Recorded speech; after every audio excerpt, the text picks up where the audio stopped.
नमो नमः। विवेको हम। परीक्षा में इस तरह के शब्द आपके पास होंगे जिनमें या तो आपको संधि विच्छेद या फिर संधि करनी होगी। अगर हम परीक्षा को थोड़ी देर के लिए भूल भी जाएं और संस्कृत को पढ़ करके संस्कृत अर्थ को समझना हो, वहां पर भी हमें विशेष रूप से अगर आपने यूएससी नेट का एग्जाम देना है तो वहां पर कई बार संधि युक्त शब्द भी हैं, तो आप किस तरह से करेंगे? तो उसके लिए आवश्यक है कि आपको स्वर संधियों में कुछ प्रमुख गुण, यण, वृद्धि, दीर्घ, अयादि इनका ज्ञान प्राप्त हो।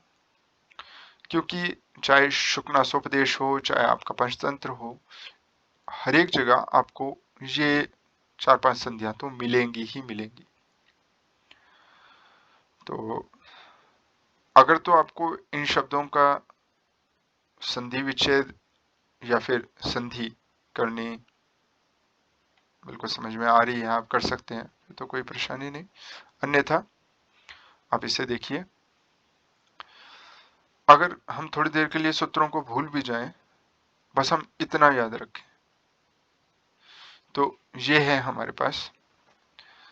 आप इस तरफ देखिए, ये पहले हैं, ये हैं पूर्व में, जैसा कि यहाँ पे चिन्ह है पूर्व में, और ये है बाद में। तो आज हम इसमें बात करेंगे गुण संधि की। गुण संधि एक सामान्य संधि है। सामान्य संधि अर्थात ये संधि ये बोलती है कि अ के बाद, अ चाहे वो ह्रस्व है चाहे वो दीर्घ है, उसके बाद कोई भी स्वर आ जाए तो उसे क्या होगा? उसे गुण हो जाएगा। पर जैसे मैंने कहा, ये सामान्य नियम है, इस नियम में अपवाद है, और अपवाद के कारण अ के बाद अगर अ जाए तो गुण ना होकर के दीर्घ होगा, और अगर ए ओ ए औ में से कुछ भी आ जाए तो वहां पे गुण ना होकर के वृद्धि होगी। तो यहाँ और यहाँ इन स्थानों पर हम अभी विचार नहीं करेंगे। अब बचे हमारे पास इ, उ, री, री। चाहे ह्रस्व हो चाहे दीर्घ हो, री का तो दीर्घ नहीं होता। तो अब ये जो है 7, ये अगर बाद में हो और अ या आ पहले हो तो होगा क्या? तो वहां पर ए अगर अ के बाद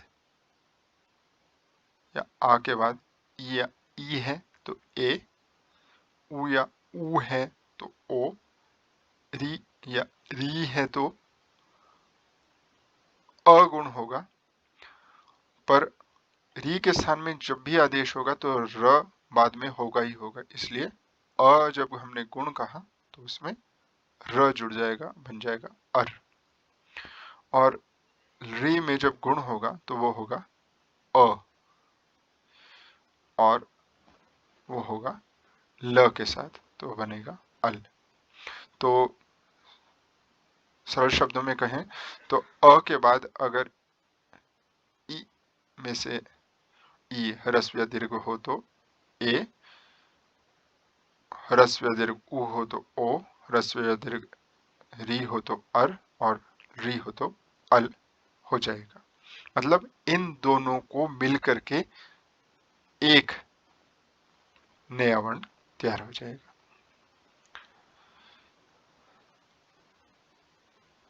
उदाहरण आप यहां देख सकते हैं, जैसे कि ये है हमारे पास शब्द उप इंद्र। जिन्होंने वर्ण विच्छेद वाला वीडियो नहीं देखा है, कृपया उसे देख लीजिए, तो आपको समझ में आ जाएगा कि उप, ये उ और प, प कैसे बना है? प जमा अ, ठीक है, यानी कि प में अ भी है। तो ये जो प में अ है, उस अ के साथ ई का, ठीक है, ई की यहाँ पर संधि होगी, अ और ई की संधि होकर के ये बन गया ए, तो ये हो गया उपेंद्र। उसी प्रकार से आ और ऊ है, ठीक है, आ और ऊ इन दोनों की संधि होकर के यहाँ पे हो गया गंगोदकम। गंगा में ये आ और ये ऊ। तो आप यहाँ पे देख सकते हैं कि पहले वाले के अंतिम वर्ण और बाद वाले के आदि वर्ण, पहले वर्ण की आपस में संधि होती है। यहाँ पर भी यही हो रहा है, पहले वाले के अंतिम वर्ण और बाद वाले के आदि वर्ण। अब यहाँ पर क्या है, ण में अ है, रिद्धि में री है, री प्रारंभ में है, ण में अ अंत में है, तो अ और री मिलकर के अर, तो ये हो गया कृष्ण। ण में अ जुड़ गया, ठीक है, और ये बन गया अल।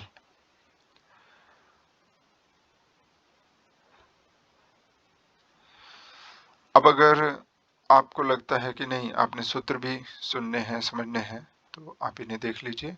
सूत्र मैंने पहले भी बताए थे वर्ण विच्छेद वाले वीडियो में।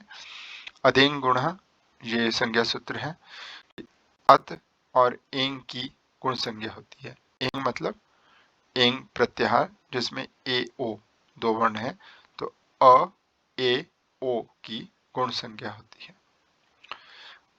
अवर्ण के बाद, अवर्ण के बाद कोई भी स्वर बाद में हो तो पूर्व और पर दोनों को मिलकर के गुण एक आदेश हो जाता है, अर्थात दोनों के स्थान में गुण हो जाता है। गुण मतलब अ ए ओ में से कुछ भी हो जाता है। री के स्थान में जो भी आदेश होगा वह र के साथ ही होगा, उसमें र बाद में होगा ही होगा, ठीक है।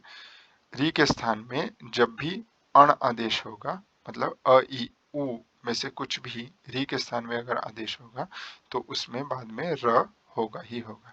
तो री के स्थान में अ आदेश हुआ तो वहां पे बाद में अर आ गया। तो अगर आपके कोई प्रश्न हो तो आप पूछ सकते हैं, और आपको इसको समझने में अगर दिक्कत आ रही है तो आप वो भी बता सकते हैं। इसमें काफी कुछ सरल भी किया जा सकता है, जैसे कि आप ये देखिए, ये मैंने आपको डायरेक्ट बता दिया। अगर आपको लगता है ये समझना मुश्किल है तो मैं इसको आपको थोड़ा सा तोड़ के भी बता सकता हूँ, पर मैंने ऐसा इसलिए नहीं किया है कि वर्ण विच्छेद वाला पहले बता दिया है। पर फिर भी अगर आपको लगे तो आप प्रश्न कर लीजिए या मुझे बता दीजिए। धन्यवाद।